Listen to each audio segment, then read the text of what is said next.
Toronto's Pearson Airport.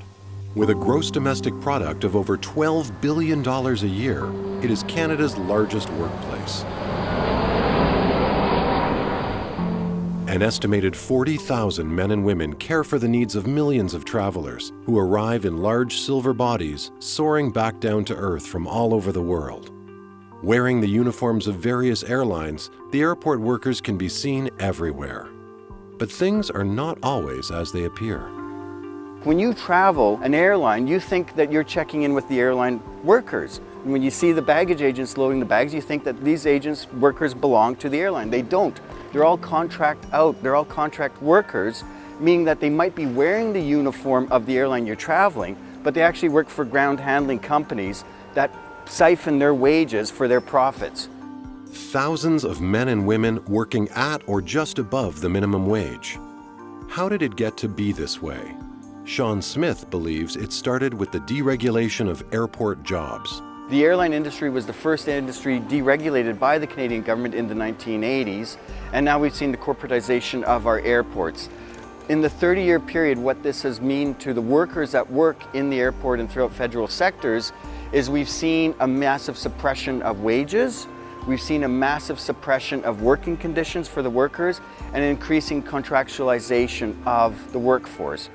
Today, workers are hired not by the airlines, but by a subcontractor. A subcontractor who suppresses wages and pays little attention to workers' health and safety, their work hours, their training, or their working conditions. It wasn't always this way. Until 30 years ago, airport workers made a pretty good living. Today we have the tourism industry, which is now bigger than the oil patch in terms of economic, GDP, as well as workers employed in the industry. Increasingly, it's now becoming fueled by minimum wage contract workers doing whatever they can to make ends meet. And there's no investment whatsoever in the people who work in this industry.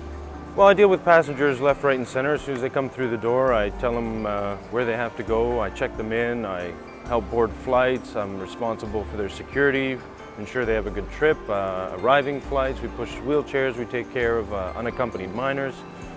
A to Z, you name it, we're there to do it. So, Philip works as a customer service agent, a job with lots of responsibility and little pay.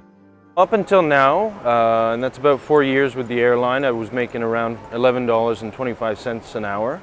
With 2 children and a wife that has to work another job, it's extremely difficult. First of all, we're still not making enough money. I have to have a second job, so that's 3 jobs between the 2 of us. We hardly see the children. And when we do, what are we doing? We're tired. We don't have time for them. We don't have the energy. One day, workers at United Airlines arrived at work to learn the company had subcontracted out their jobs. They had the highest wages, the best working conditions, and best pension in the airport. Everyone wanted to work for United Airlines. Last year, the workers at United Airlines received a letter from their CEO saying, "Congratulations, we made record profits this year. This has been the most profitable year in United's history.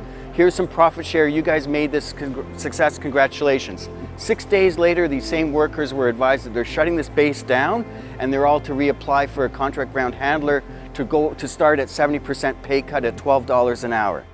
It's pretty clear workers have to take care of themselves and work together to raise the minimum wage. Pam Frake thinks this is possible. She's with the Fight for 15 and Fairness campaign. We need a conversation across this country about decent work. And the starting place for a conversation about decent work is about raising the minimum wage so that workers earn at least 10% above the poverty line if they work full time. We're always told that if you want to get out of poverty, then you ought to get a job. Well, my friends, people have jobs and it is not enough. They're 10 and 20% below the poverty line. It is completely unacceptable. $15 is the minimum that workers deserve. A $15 federal minimum wage would protect workers in federally regulated industries like airlines, banking, communications, railways, and shipping. Establishing a $15 minimum wage for these sectors would be an important step in the fight to win a $15 minimum wage in every province. I'd love to have those guys that write the paychecks for the company. I'd love to have them stand in our shoes for a year, just to see that paycheck at the end of the 2 weeks and be like, really? Like, I can't even buy my Starbucks coffee every day for that. Pam wants politicians to put wages back on the political agenda.